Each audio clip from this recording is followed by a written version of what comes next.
Meanwhile, news of the escape reaches the city.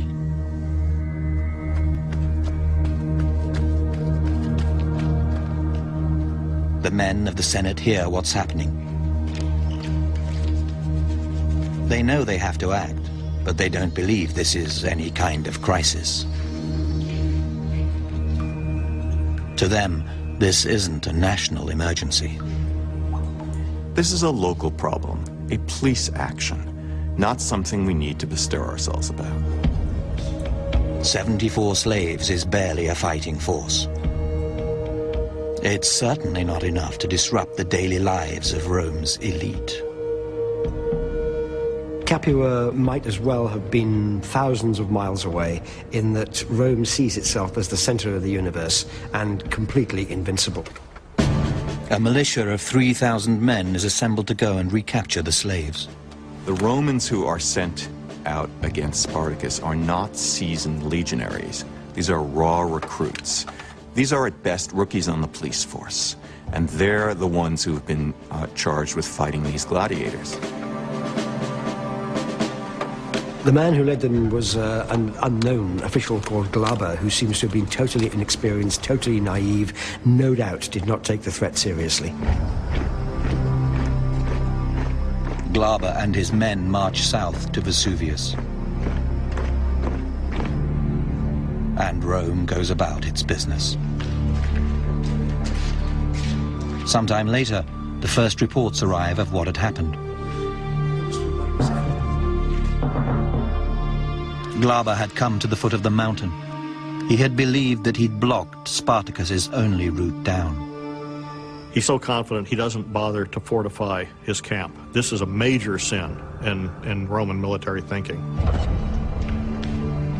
It is an embarrassing tale to hear. The Roman commander had been complacent and lazy. We are talking here not just about an ordinary slave revolt. We are talking about a revolt by gladiators, men trained to kill. We are talking about a revolt led by an extraordinary man, one of the most dynamic men of the ancient world, in fact. There had been another way off the mountain. The steep cliff to the rear of Glaber's camp. Spartacus had ordered his men to weave ropes from vines.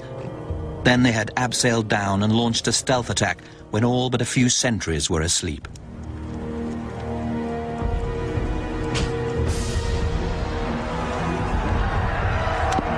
A massacre had followed. Spartacus had taken the camp and everything in it.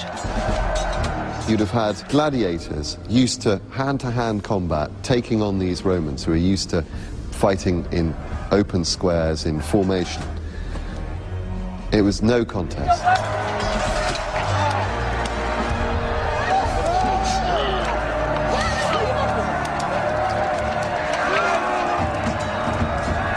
This is the point where a mere escape becomes a rebellion.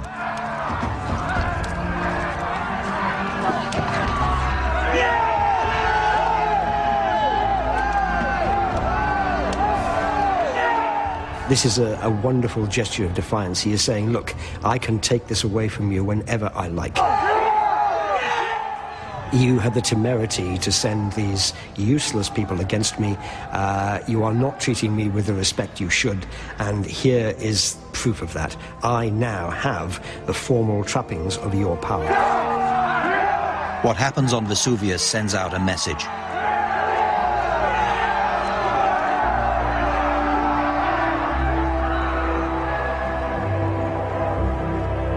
It says that the Roman machine can be beaten by people who should be beneath its contempt. As word spreads, it ignites something in slaves all over southern Italy.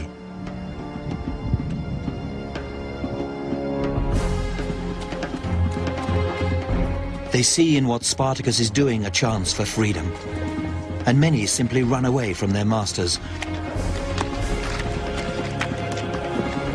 These men aren't gladiators. Most of them were laborers in the fields. They've never fought in battle, but they want Spartacus to command them. They become his responsibility.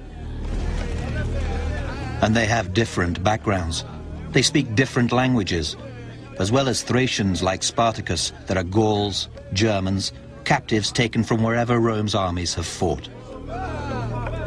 They have the same goal, perhaps, the same quest for freedom, but that is an idyllic aim. It's not a reality. It is for Spartacus to confront the reality. They are on the run. He said, we're going to stay together, we're going to be disciplined, we're going to plunder the countryside for everything that we need, we're going to fight the Romans, and we're going to win.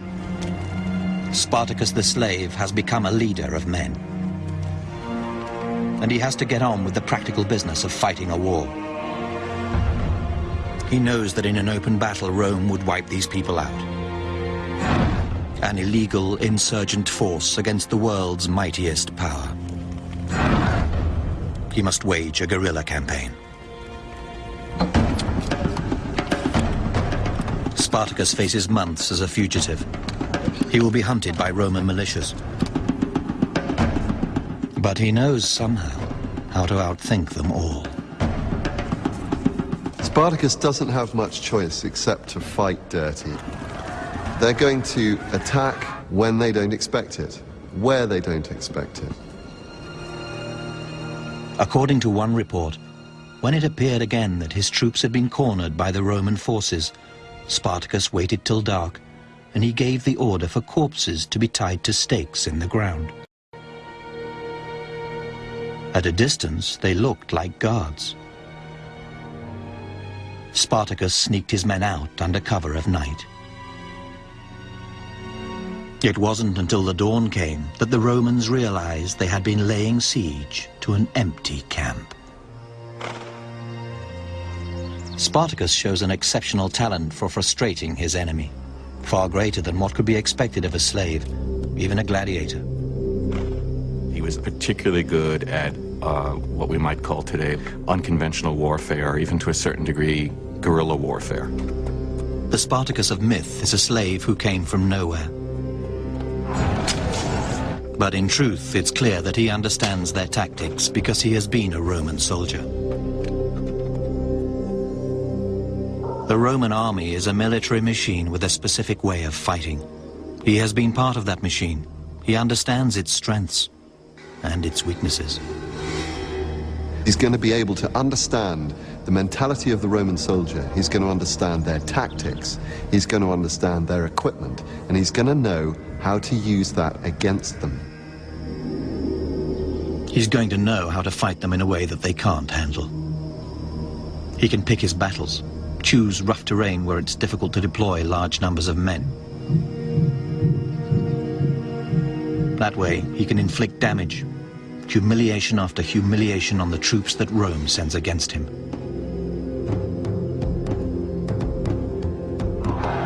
With every Roman he kills, with every slave he recruits, Spartacus gets stronger.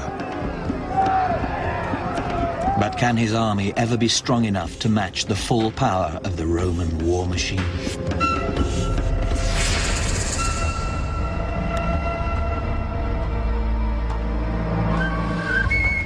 Rome's leaders are finding it hard to respond adequately to the danger they face. The fact that the slaves have rebelled is above all an embarrassment. Their great generals and hardened legions are overseas seeking glory. None are yet willing to return to deal with Spartacus. Above all, the reason that generals don't come forward and say, right, let's sort this out, is that there is absolutely no honor in defeating a slave. There is honor in defeating foreign armies, that's fine. But at this stage, Spartacus is not seen anything like as that status. And so for almost a year, Rome keeps losing.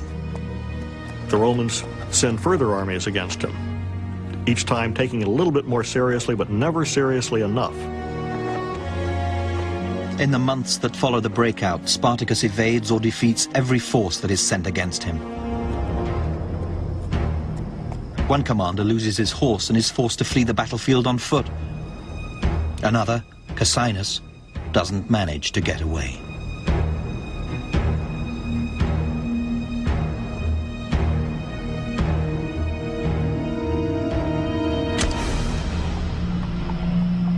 Rome's hesitation, its repeated failure to act decisively, gives Spartacus a chance. A chance to organize, to deal with a following that has grown beyond all recognition. Rome's hesitation, its repeated failure to act decisively, gives Spartacus a chance. A chance to organize, to deal with a following that has grown beyond all recognition. Thousands of people are with him now. More come every day.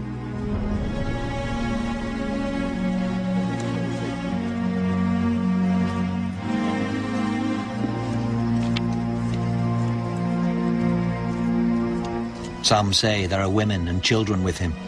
Some even say that free peasants join them. They keep moving, plundering, freeing slaves in every town they pass through. The momentum is such that within a year, what was a band of 74 gladiators will grow into a mass of 100,000 people.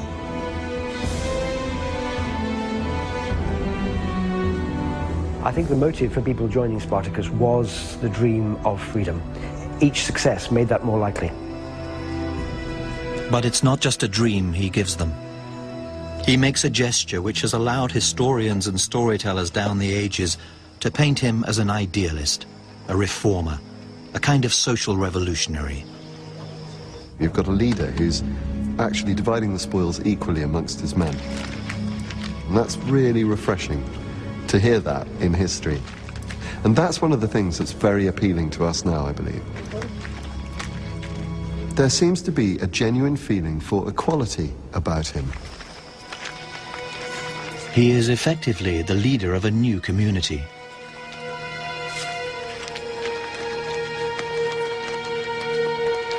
"100,000 mouths to feed," the equivalent of a mid-sized modern city.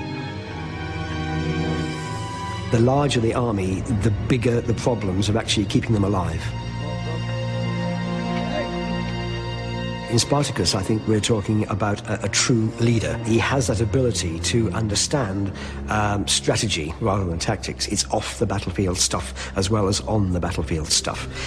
So the whole clothing and feeding of his army, this becomes something that he does, and he seems to do it very well.